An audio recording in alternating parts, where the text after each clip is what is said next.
Parliament సమావేశాలు వేడిగా జరగనున్నాయి. వివిధ రాష్ట్రాల కేటాయింపులపై, పన్ను బాదుళ్లపై విపక్షాలు ఎన్డీఏ సర్కారుపై ఎదురుదాడికి దిగేందుకు సిద్ధమయ్యాయి.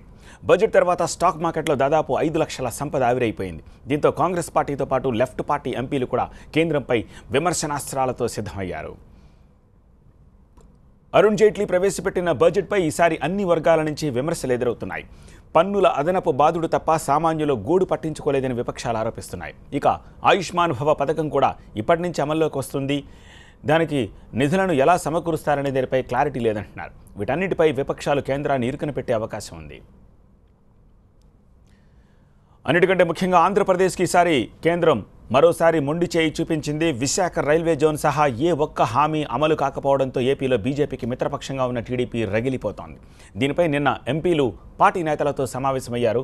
చంద్రబాబు ఏపీకి రావాల్సిన నిధుల కోసం పార్లమెంట్లో పోరాడాలని నిర్ణయించారు. ఇవాళ ఎంపీలతో కూడా టెలికాన్ఫరెన్స్ నిర్వహించారు చంద్రబాబు. ఏపీకి రావాల్సిన నిధుల కోసం పార్లమెంట్లో ఎలాంటి వ్యూహం అనుసరించాలి, ఏ అంశాలని ప్రస్తావించాలనే దానిపై ఎంపీలకు సూచించారు. విభజన హామీలపై టీడీపీ స్వల్పకాలిక నోటీస్ ఇచ్చింది. 193 రూల్ ప్రకారం లోక్సభలో టీడీపీ ఫ్లోర్ లీడర్ తోట నరసింహం నోటీస్ ఇచ్చారు. రూల్ 193 నోటీస్ ప్రకారం చర్చ జరగనుంది. దీంతో పార్లమెంట్లో ఏపీ ఎంపీలు గళమెత్తే అవకాశం కనిపిస్తోంది. ఏపీతో పాటు తెలంగాణ, ఇతర రాష్ట్రాల ఎంపీలు కూడా బడ్జెట్లో తమ రాష్ట్రాలకు రావాల్సిన కేటాయింపులపై ప్రశ్నించే అవకాశం ఉంది. దీంతో పార్లమెంట్ ఇవాళ ఆందోళనలతో అట్టుడికిపోయే ఛాన్సెస్ కనిపిస్తున్నాయి.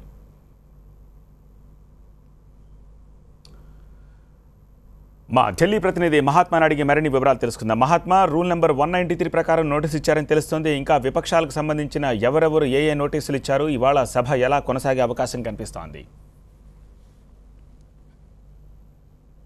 ముఖ్యంగా ఆంధ్రప్రదేశ్కి జరిగిన అన్యాయం పైన ఒక్కొక్కరు ఒక్కొక్క రకంగా స్పందిస్తున్నారు. తెలుగుదేశం పార్టీ అయితే రూల్ 193 ప్రకారం లోక్సభలో ఇప్పటికే నోటీస్ ఇచ్చింది. ఆ పార్టీ లోక్సభాపక్ష నేత తోట నరసింహం 193 ప్రకారం స్వల్పకాలిక చర్చకు నోటీస్ ఇచ్చారు.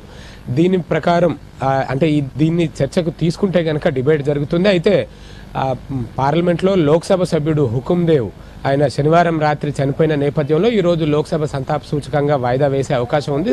లోక్సభ బిజినెస్ ఏమాత్రం ఈరోజు జరిగే అవకాశం కనిపించట్లేదు. అయినప్పటికీ కూడా ఇటు తెలుగుదేశం పార్టీ ఇచ్చిన 193 నోటీస్తో పాటుగా వైఎస్ఆర్ కాంగ్రెస్ పార్టీ నేతలు 184 నిబంధన కింద నోటీస్ ఇచ్చారు. ప్రత్యేక హోదాతో పాటుగా విభజన చట్టంలో పొందుపరిచిన హామీలను అమలుపరచాలని కోరుతూ వారు 184 నిబంధన కింద ఇచ్చారు. ఈ రెండింటికి ఉన్న డిఫరెన్స్ మనం ఒకసారి గమనిస్తే కనుక 184 నిబంధన కింద ఇచ్చిన నోటీస్ ప్రకారం చర్చను టేకప్ చేసినట్టయితే దాని మీద చివరిలో ఒక తీర్మానం ఉంటుంది. ఆ తీర్మానానికి ఓటింగ్ కూడా ఉంటుంది.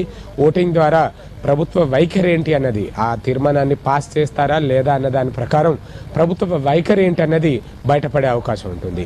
అదే 193 ప్రకారం అయితే ఎటువంటి ఓటింగ్ ఉండదు. కేవలం చర్చ మాత్రమే జరిగి చర్చ అనంతరం సంబంధిత మంత్రి సమాధానం ఇచ్చి సరిపుచ్చే అవకాశం ఉంటుంది. అయితే ఈ రెండు నోటీసులు, తెలుగుదేశం పార్టీ ఇచ్చిన 193 నోటీసు, వైకాపా ఇచ్చిన 184 నిబంధన కింద ఇచ్చిన నోటీసు రేపే చర్చకు వచ్చే అవకాశం కనిపిస్తున్నాయి. ఈరోజు హుకుం సింగ్ చనిపోయిన నేపథ్యంలో లోక్సభ వాయిదా పడే అవకాశమే ఉంది. అయితే రాజ్యసభలో ఇటు కాంగ్రెస్ పార్లమెంట్ సభ్యులు, కాంగ్రెస్ రాజ్యసభ సభ్యులు కేవీపీ రామచంద్రరావు సహా వైకాపా, టీడీపీ వీరంతా కూడా ఏదో రకమైన ప్రొటెస్ట్ని తెలియజేసే అవకాశం ఉంది. ఎందుకంటే తెలుగుదేశం పార్టీ నేతలు నిన్ననే ఆ పార్టీ జాతీయ అధ్యక్షుడు చంద్రబాబు నాయుడు నేతృత్వంలో సమావేశమైనప్పుడు అధికారికంగా తమ ప్రొటెస్ట్ని తెలియచేయాలని నిర్ణయించుకున్నారు. ఇప్పటిదాకా తమ ప్రొటెస్ట్ బయట మీడియాలో మాత్రమే చెబుతూ వచ్చారు. ఇప్పుడు సభ లోపల తమ ప్రొటెస్ట్ని తెలియజేయడం ద్వారా రాష్ట్రానికి రావాల్సిన నిధులు రాలేదు, ప్రాజెక్టులు రాలేదు. ఇక ఏడాది పాటు మాత్రమే సమయం మిగిలింది. ఇప్పటికే రాష్ట్రంలో రెండు పార్టీల మీద కూడా ప్రజల్లో తీవ్ర వ్యతిరేకత ఎక్కువ అయిపోతుంది. అది గ్రహించైనా సరే సరిదిద్దుకోవాలి. ఎందుకంటే బడ్జెట్ ప్రవేశపెట్టడం మాత్రమే జరిగింది, కానీ బడ్జెట్ని ఇంకా ఆమోదించలేదు. కాబట్టి ఈలోపు ఈ దిద్దుబాటు అంతా చేసుకోవాలి అంటూ ఒత్తిడి చేసే ప్రయత్నం తెలుగుదేశం పార్టీ నేతలు చేసే అవకాశం ఉంది. అంతకంటే ముందు కేంద్ర మంత్రులను అవసరం అనుకుంటే ప్రధానమంత్రి నరేంద్ర మోదీ అపాయింట్మెంట్ని సైతం కోరే అవకాశం ఉంది. అమిత్ షాతో కూడా తెలుగుదేశం పార్టీ నేతలు భేటీ అయ్యే అవకాశాలు కనిపిస్తున్నాయి. ఆ మేరకు అపాయింట్మెంట్ల కోసం ప్రయత్నాలు చేస్తున్నట్టుగా తెలుస్తోంది. Right Mahatma, thank you.